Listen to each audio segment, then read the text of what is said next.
नमस्कार। अभी पार्ट 1 से लेके पार्ट 42 तक मैंने आप लोगों को अपने पुलिस की जो हमारी यात्रा है उस यात्रा के अलग अलग पड़ाव पर क्राइम से संबंधित जो बातें थीं, अपराध से संबंधित, हत्या, अपहरण, डकैती, इन सब से संबंधित जो अपराध थे उनके बारे में एक एक करके बताया। आज मैं आपको एक गंभीर कानून व्यवस्था की स्थिति के बारे में बताऊंगा जो लखनऊ में घटित हुई थी।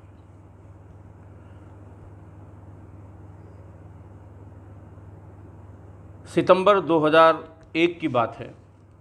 9/11 की घटना अमेरिका में हो चुकी थी। अमेरिका के ट्विन टावर्स पे आतंकवादी हमला हुआ था। अमेरिका सहित सभी देश अचंभित थे, आश्चर्यचकित थे आतंकवादियों के इस हिम्मत, उनकी प्लानिंग और उनका एग्जीक्यूशन, इससे सभी परेशान थे, चिंतित थे। भारत में भी ये चिंता का विषय हुआ और उस समय तक यानी 2001 तक जो सबसे अधिक गतिविधियां प्रकाश में आई थीं पूरे देश में वो थी सिमी की। 77 में अलीगढ़ मुस्लिम यूनिवर्सिटी में students Islamic movement of India नाम की एक छोटी सी संस्था बनाई गई। उसका पर्पस था कि गरीब बच्चों में, अनपढ़ लोगों में शिक्षा का प्रसार करना और फिर उनको जो उनकी तालीम है उर्दू के बारे में, इस्लाम के बारे में, तालीम के बारे में बताना। बताते हैं कि कुछ दिन तक ये सीमित अपने उद्देश्य अपने जो इसका टारगेट था उस पर चलता रहा, लेकिन बहुत जल्दी ही वो अपना उद्देश्य और टारगेट दोनों भटक गए। कई बड़ी घटनाओं में, आतंकवादी साजिशों में इनका नाम आने लगा। भारत सरकार ने नियमों के तहत 27 सितंबर 2001 को सिमी को पूरे भारतवर्ष में प्रतिबंधित कर दिया है, बैन कर दिया गया ये संगठन। इसकी गतिविधियों और इसके बारे में प्राप्त आसूचनाओं यानी जो इंटेलिजेंस रिपोर्ट्स थीं इस ऑर्गेनाइजेशन के बारे में, उसकी समीक्षा परीक्षण करने के बाद एक विस्तृत आदेश हुआ कि ये इस पर प्रतिबंध लग गया है। रात में हमारे ख्याल से 12 बजे 1 बजे के आसपास ये सूचना हम लोगों को मिली।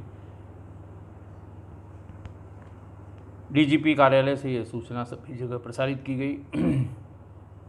एसएसपी श्री बीबी बख्शी ने रात में ही सभी अधिकारियों की मीटिंग की और एलआईयू जो लोकल इंटेलिजेंस यूनिट होती है, इसका बड़ा फैलाव होता है जनपद में, और जनपद में हम लोग इंटेलिजेंस के लिए एलआईयू पर ही निर्भर रहते हैं। एलआईयू से भी सूचना संकलन के लिए कहा गया। सब लोग अपने अपने क्षेत्र में चले गए। एलआईयू के अधिकारी और कर्मचारियों ने बताया कि पुराने शहर में शहादतगंज क्षेत्र में सिमी का कार्यालय है। ये भी बताया कि वहीं पास में किसी दूसरे जनपद से आई हुई जमात भी है जिसमें काफ़ी बड़ी संख्या में लोग हैं। इस समय तुरंत पदाधिकारियों को उनके कार्यालय से अरेस्ट किया जाना संभव नहीं है क्योंकि वो सब उसी जमात में गए हुए हैं। जब वो जमात से आ जाएंगे वापस तभी उनको गिरफ्तार किया जा सकता है।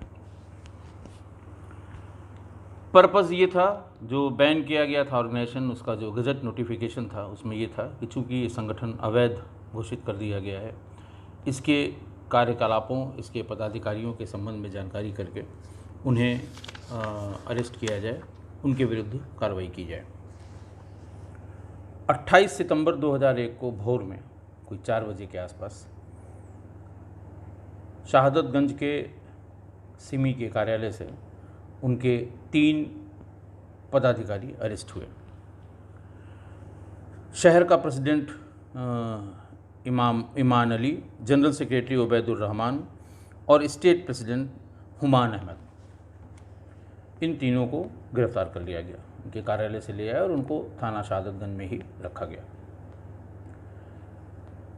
पुराना शहर लखनऊ के बारे में जिनको जानकारी है, पाटा नाला से शुरू होकर पाटा नाला, नक्खास, शहादतगंज, चौक, ठाकुरगंज, ये जो इलाका है ये पुराने शहर का बहुत ही पुराना ट्रेडिशनल इलाका है और इसमें मुस्लिम आबादी बहुत ज़्यादा है।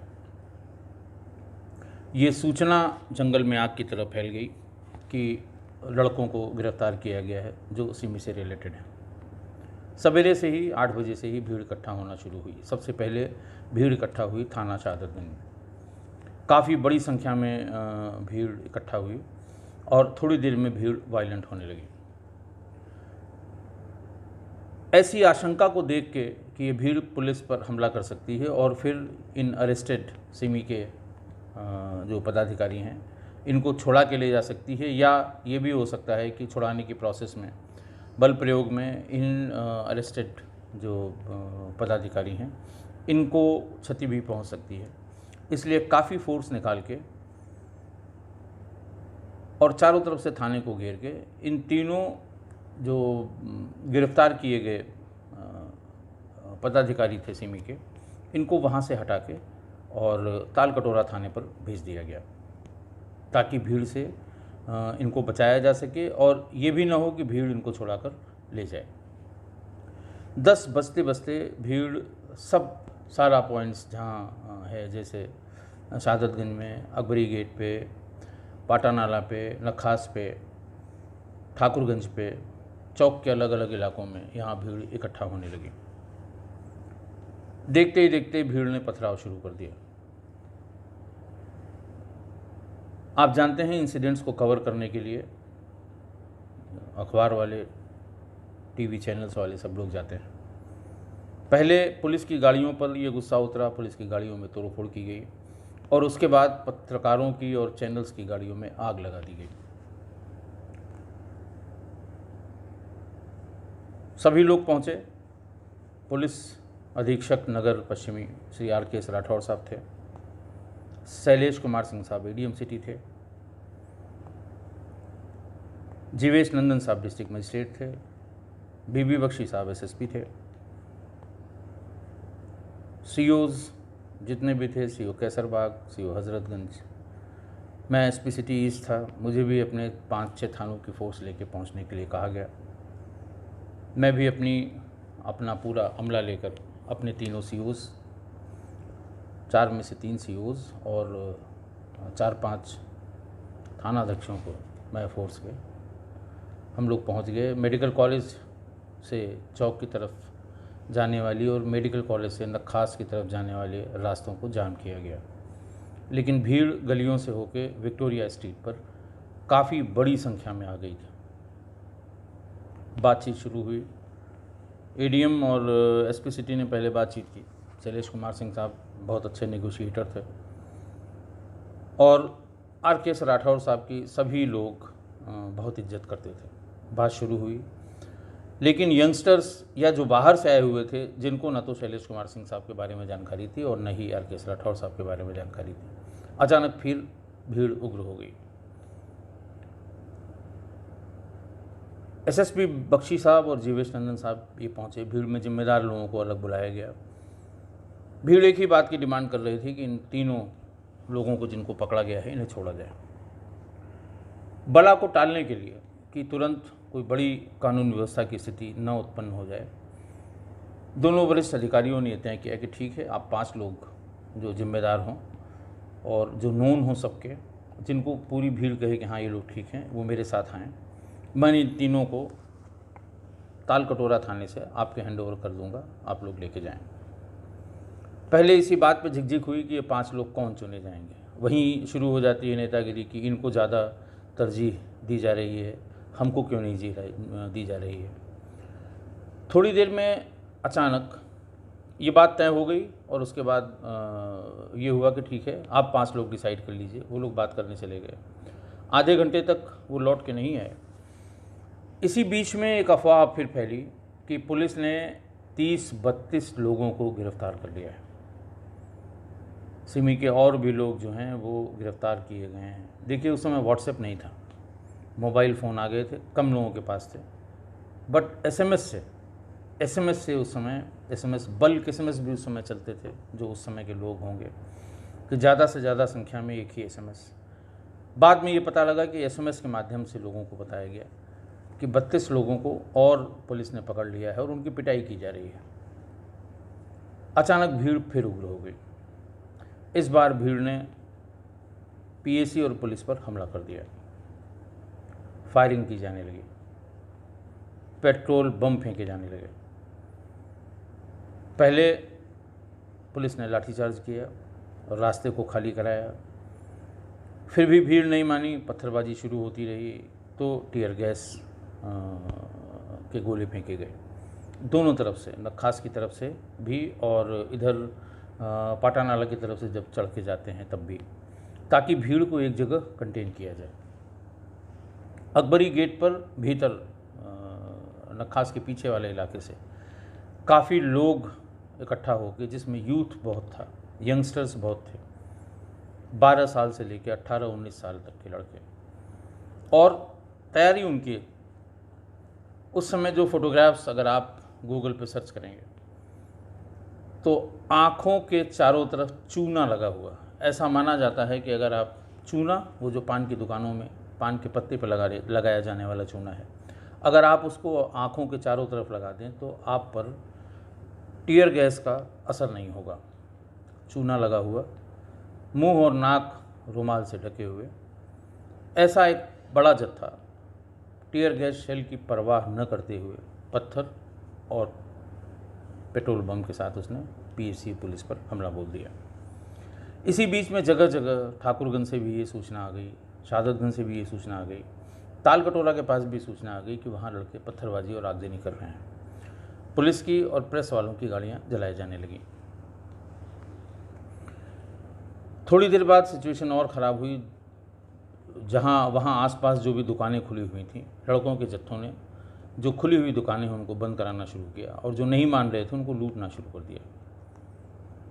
दुकानों के बाहर खड़ी हुई जो गाड़ियाँ हैं उनमें पहले तोड़फोड़ की गई, फिर उसमें आग लगा दी गई। पुलिस के पास कोई और चारा नहीं था। टीयर गैस शेल चलाते चलाते कोई 1 घंटे हो चुके थे, लेकिन कोई रिलीफ, कोई रिस्पाइट नहीं मिल रही थी।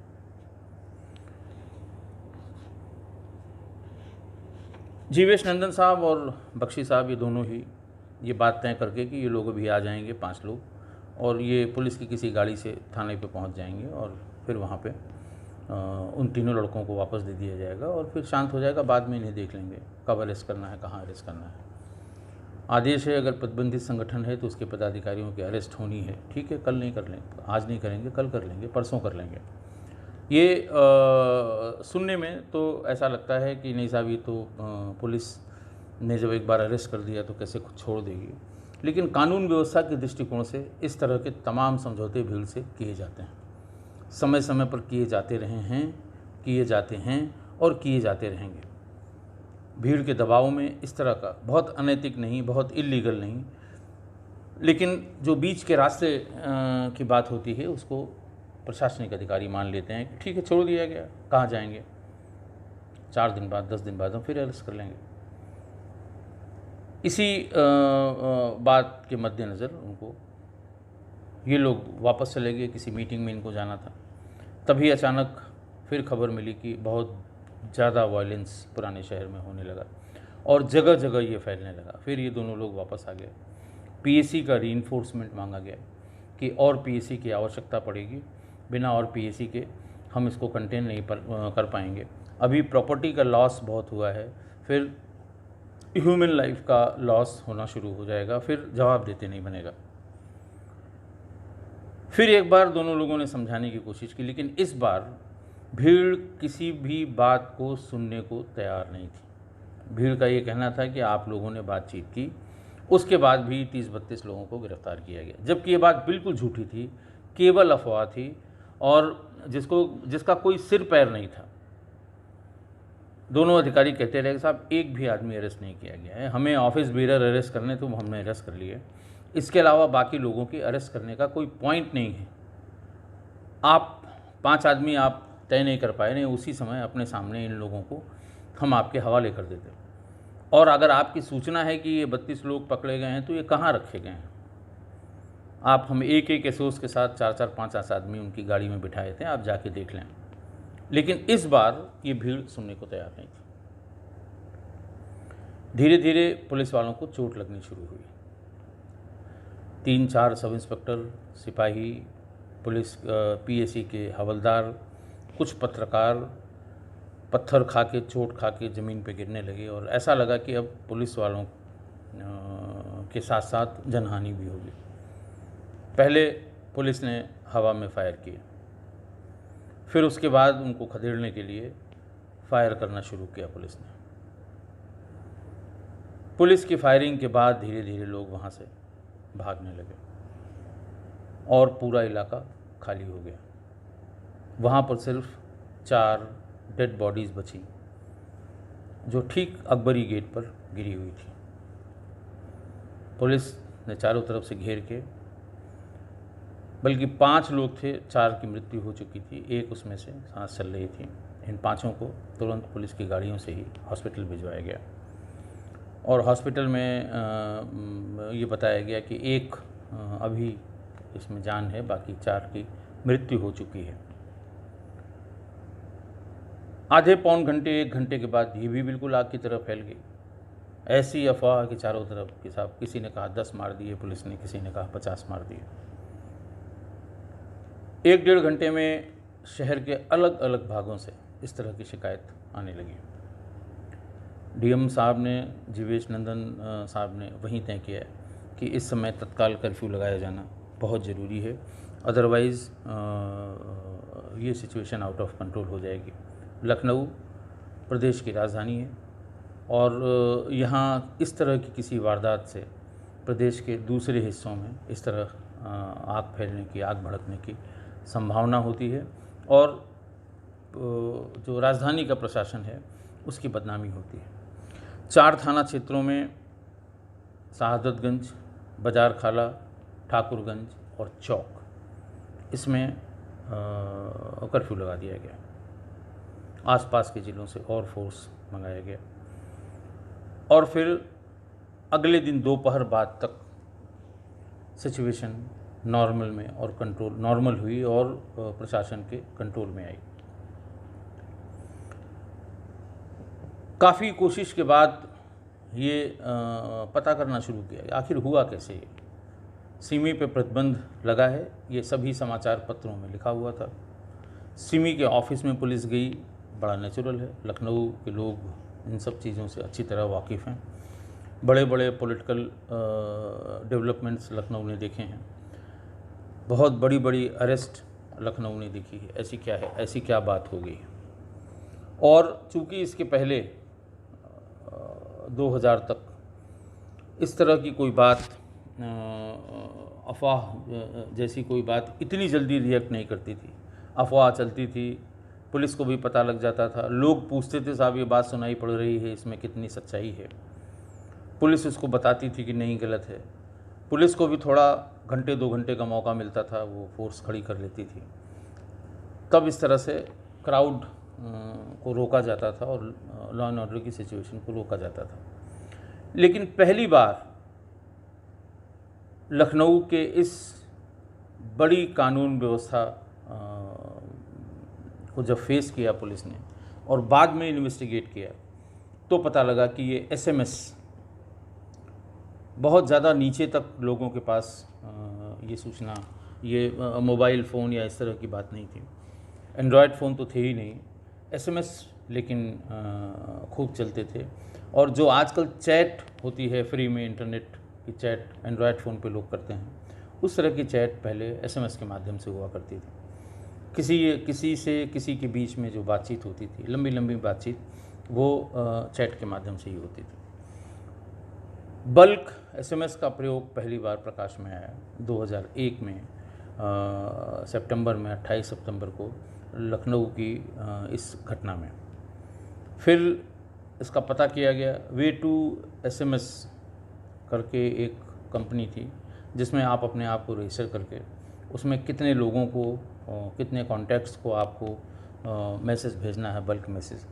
आप सबको ध्यान हो कि पहले इसी बल्क मैसेज के माध्यम से ही और कहीं कहीं अब भी व्हाट्सएप होने के बाद भी, क्योंकि व्हाट्सएप में चार्ज नहीं लगता है और एसएमएस में चार्ज लगता है, इसलिए लोग अब अवॉइड करने लगे हैं। लेकिन बल्क एसएमएस का प्रचलन अभी ख़त्म नहीं हुआ है। लेकिन उस समय कोई और चारा नहीं था अपनी बात को बताने के लिए। बहुत ही सुनियोजित ढंग से ये एसएमएस किए गए और वे टू एसएमएस कंपनी से संपर्क किया गया। किस किस ने वहाँ रजिस्टर कराया था, किस किस को बताया, और करीब 2 महीने 3 महीने बाद इसके संबंध में जितने मुकदमे कायम हुए थे, लूट के, आगजनी के, उपद्रव के, उसमें ऐसे लोगों को भी अरेस्ट किया गया जिन्होंने वे टू एसएमएस से इस तरह की अफवाह फैला के और इतनी बड़ी गड़बड़ी लखनऊ में पैदा की थी। मेरे दिमाग में ये था कि आपको बराबर क्राइम की बातें, क्राइम की स्टोरीज़ बता के अब तक ये 42 भाग तक इसे पहुंचा दिया गया। लेकिन इस बीच में बहुत बड़ी बड़ी कानून व्यवस्था की स्थितियां उत्पन्न हुई। कानून व्यवस्था की स्थितियां बाहर के व्यक्ति के लिए तो सिर्फ ये है कि दंगा हुआ, झगड़ा हुआ, लड़ाई हुई, पुलिस पहुंची, मुकदमा कायम किया, शांत हो गया। लेकिन उसके पीछे का सच, अब तो उसके बाद 2001 के बाद तो बहुत ढेर सारी घटनाएं पूरे देश में हुई जिसमें इंटरनेट का बहुत बड़ा प्रयोग किया गया। फर्जी वीडियो को उस समय की घटना से जोड़कर वीडियो चलाकर लोगों की भावनाओं को भड़काया गया और इस तरह से बड़े बड़े झगड़े हुए, बड़े बड़े दंगे हुए। उस समय सिर्फ और सिर्फ एसएमएस ही साधन था और एसएमएस का ही इस्तेमाल करके ये इतना बड़ा दंगा लखनऊ के पुराने शहर में हुआ जिसमें 4 लोगों की उसी दिन, बाद में एक और व्यक्ति की, 5 व्यक्तियों की जान चली गई। आज के लिए इतना ही। कल क्राइम की एक दूसरी स्टोरी के साथ जो इस रास्ते में अगले पड़ाव पर मिली उसके साथ आपके सामने, आपके समक्ष आऊँगा। बहुत बहुत धन्यवाद।